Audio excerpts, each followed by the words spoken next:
Assalamualaikum warahmatullahi wabarakatuh. Perkenalkan, kami dari kelompok 1 ingin menceritakan kisah kehidupan tentang Syekh Muhammad Arsyad Al-Banjari semasa hidupnya.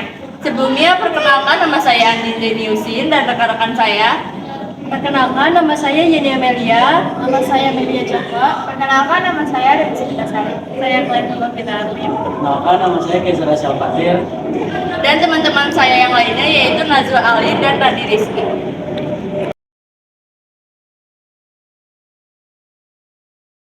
Syekh Muhammad Arsyad Al-Banjari lahir di Lokgabang, Kecamatan Astambul, Kabupaten Banjar pada malam Kamis pukul 3 dini hari tanggal 15 Syafar 1122 Hijriah, bertepatan dengan malam Kamis tanggal 19 Maret 1710 Masehi.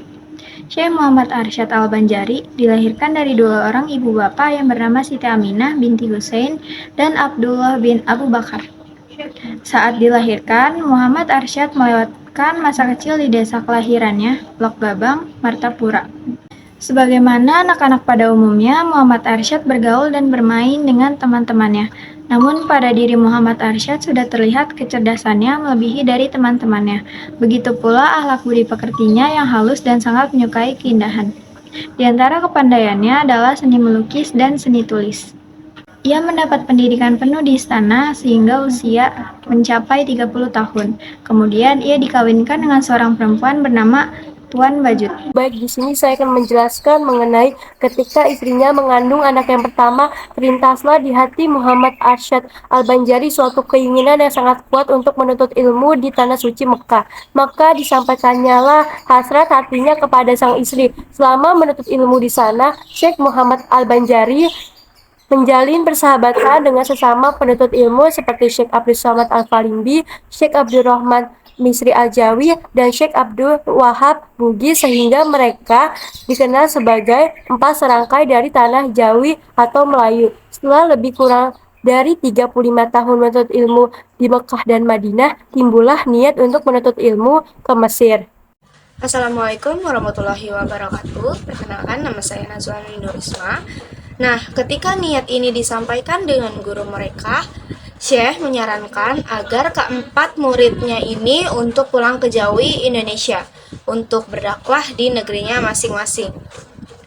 Pada saat memasuki wilayah Nusantara, mula-mula mereka ini singgah di Sumatera, yaitu lebih tepatnya di Palembang, kampung halaman Syekh Abdul Somad Al-Falimbani. Kemudian, perjalanan mereka dilanjutkan menuju Betawi, yaitu kampung halaman Syekh Abdul Rahman Misri. Selanjutnya, salah satu peristiwa penting selama di Betawi adalah ketika Syekh Muhammad Arsyad membentukkan arah kiblat Masjid Jembatan 5, Masjid Luar Batang, dan Masjid Pekojan.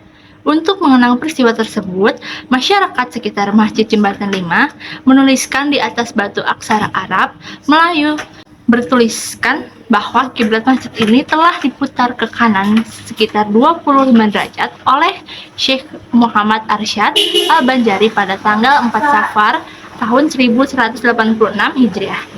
Lalu Syekh Muhammad Arsyad Al-Banjari belajar dengan tekun dalam berbagai bidang ulama yang terkenal pada masanya. Di antaranya guru-guru Syekh Muhammad Arsyad Al-Banjari adalah yang pertama yaitu Syekh Muhammad bin Sulaiman Al-Qudri, yang kedua ada Syekh Adha Ilahi bin Ahmad Al-Mashari, yang ketiga ada Syekh Salim bin Abdullah Al-Bashari, lalu yang keempat ada Syekh Siddiq bin Umar Khan, lalu yang kelima ada Syekh Muhammad bin Ahmad Al-Jauhari. Syekh Muhammad Arsyad Al-Banjari meninggal dunia pada malam Selasa antara waktu Isya dan Maghrib tanggal 6 Syawal 1227 Hijriah, 13 Oktober 1812 Masehi, dan dimakamkan di Kalampayan, Kecamatan Astambul, Kabupaten Banjar. Salah satu karomah yang besar dari Syekh Muhammad Arsyad Al-Banjari yaitu karyanya yang agung Sabilal Mutadin Litafakuh fi Amridin. Karomah yang besar dari seorang ulama adalah karyanya yang besar, yang dari dulu sampai seterusnya masih dipelajari. Kitab ini telah berumur ratusan tahun, namun sampai sekarang masih dipelajari bukan saja di daerah Banjar, namun sampai ke pelosok daerah di Indonesia. Sejarah pendidikan Syekh Muhammad Arsyad Al-Banjari. Setelah 30 tahun, Syekh Muhammad Arsyad Al-Banjari berjuang dan belajar di Tanah Suci Mekah. Teman belajar, rajin menuntut, dan giat beramal. Sehingga Syekh Muhammad Arsyad Al-Banjari menguasai dalam berbagai bidang ilmu dan mendapatkan sanad-sanadnya. Ketika tiba di tanah air, Syekh Muhammad Arsyad Al-Banjari banyak keaktifan, diantaranya membuka perkampungan baru, membuka irigasi, berdakwah secara intensif, dan membentuk mahkamah syariah. Metode yang digunakan oleh Syekh Muhammad Arsyad Al-Banjari dalam menyampaikan dakwahnya yaitu ada metode dakwah bil hal, ada metode dakwah bilisan, dan ada metode dakwah bil kitabah. Selanjutnya pada tahun kedua setelah kedatangan Syekh Muhammad Arsyad Al-Banjari dari Mekah yakni tahun 1188 Hijriah atau 1774 Masehi, Syekh Muhammad Arsyad Al-Banjari mulai aktif menulis kitab-kitab yang mencakup semua ajaran Islam dalam bahasa Melayu.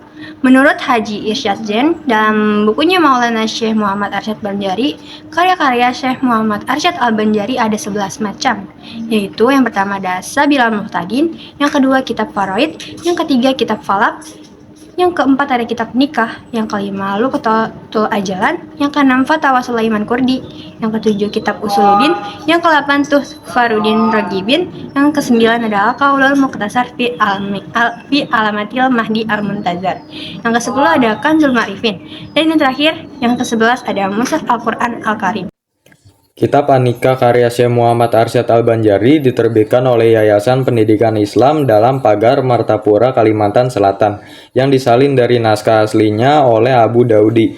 Bermula nikah itu sunnah bagi barang siapa yang ingin kepada nikah, itu pun dengan syarat jika diperolehnya belanja nikah, seperti mahar, pakaian, dan nafkah, dan jika tiada diperolehnya belanja nikah, maka terutama baginya meninggalkan nikah, maka hendaklah dipecahkan akan inginnya dengan menzolimi puasa.